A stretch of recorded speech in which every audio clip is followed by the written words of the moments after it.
Hey everybody, this is Xbox DIY. I'm bringing you a new video series today. 5 things you didn't know about your Xbox One. Over the course of a couple weeks or months, there's going to be about 5 video episodes, all about things you didn't know about your Xbox One. So stay tuned, keep watching, and let me know if there's anything I can do to help. One of the first hidden gems we're going to be exploring on your Xbox One is the sandwich button. If you've never heard of the sandwich button, it is the old start button. What Microsoft done is repurposed it for different use. Instead of it being a static start button, it is now kind of a jack of all trades. So there's a lot of cool stuff that you can do with it, and how you use it depends on what action you're trying to take and where you're trying to take it. So one of the cool things you could do is hit your Xbox button and you hit your sandwich button while the game that you're currently on is selected. And what that'll do is come up with a menu where you can do a lot of cool different things, like pin it to your home. You can manage the game, like uninstall it or delete certain expansions. You can also move it to your game hub down below, or you can quit out of it, which is what I frequently use it for. So if you hit the quit button there, what it'll do is restart the game, much like a computer application. Some of the other cool things you can do with the sandwich button are if you highlight different areas of the Xbox interface, it'll bring up different options. As you can see, if you hit the sandwich button when you're highlighting the One Guide app, it'll come up with a couple different options like pin to home or quit. You can always use the help button there. And then finally, if you go down here, you can see that there's also some additional options. So if you go into the My Stuff section and you were to highlight EA Sports FIFA 16, one of the games I play all the time, you can unpin it or move it to the front, or you can go to your game hub. So just experiment with that, check it out, use the sandwich button. So we all know you can use the Kinect to say things such as Xbox, record that, when looking to capture some of your awesome game moments. But there's another known feature that not a lot of people know about, and that may even be new with the new operating system update that they released recently from Microsoft. What that is when you're in the middle of a game and you want to record something or record a screenshot, what you can do is double tap the Xbox home button. What that'll do is bring up the sidebar. You can do one of two things. You can press Y to save a screenshot, or if you double tap it again, you can press X to record that. This is great for recording on the go or if you don't have a Kinect. Next, we're going to be talking about game sharing. Game sharing is an awesome feature that Microsoft implemented in the Xbox One to allow you to share games with one other person, whether it's a friend or a family member, so you can reap the benefits of having 2 people buying 2 different games. If you see here, most of these games that I have on here are actually games that I have not purchased.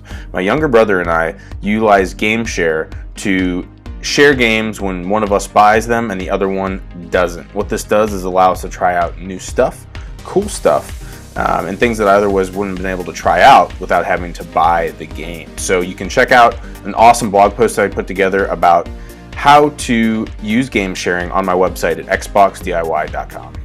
Next, we're going to be showing you how to properly clear the cache on your Xbox One and also properly shut it down. As you can see here, when you turn on your Xbox, the white light in the upper left-hand corner that's on your power brick remains white. It will remain white for the entirety of the Xbox being on. When you shut your Xbox down by pressing on the Xbox button, the power brick and the light on the power brick will remain white, which means your Xbox isn't fully shut down. Now, there's a cool feature here where you can clear the cache and also properly shut down your Xbox by holding down the Xbox button when the Xbox is off for 10 seconds. You'll see the light on the brick flash orange, which means that the Xbox is going to be shutting down properly and fully. And at the same time, this will also clear the cache. So if you're having any issues with games or the internet, you shouldn't see them after doing this. So the final trick I'm going to show you today is how to use the Xbox One Smart Glass in conjunction with your Xbox One system. As you can see, I've opened up the app here on my iPhone. I'm using iOS here to use the Smart Glass app. And I'm double checking right now to make sure that I can sync it with my system. So your iPhone or Galaxy or whatever you're using should be on the same Wi-Fi as your Xbox. You can do a bunch of cool things like scroll down your newsfeed or use your phone as a TV remote or TV guide. You can also access the left-hand menu, which you can do things like go to the Xbox store, view your messages, your captures, a bunch of really cool stuff. But if you want to actually access the screen of the Xbox, you're going to want to click on that remote in the bottom right-hand corner of the Xbox Smart Glass app, and it'll bring up the remote so you can control your Xbox. And as you can see, I'm just dragging my finger around the phone screen and it's letting me control. Scroll up, it'll scroll up. You scroll down, it'll scroll down. You can also access the buttons there, X, Y, A, B.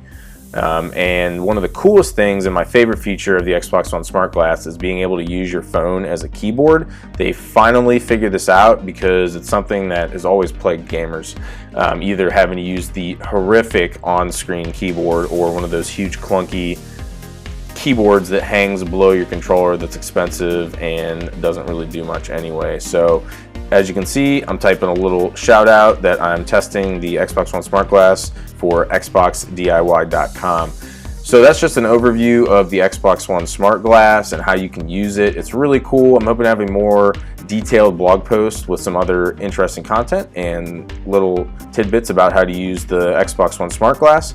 But I'll also have a blog post detailing this video series, 5 things you didn't know about your Xbox One. So expect more from me on this topic. Again, thank you everybody for watching. Thank you for liking and commenting and subscribing.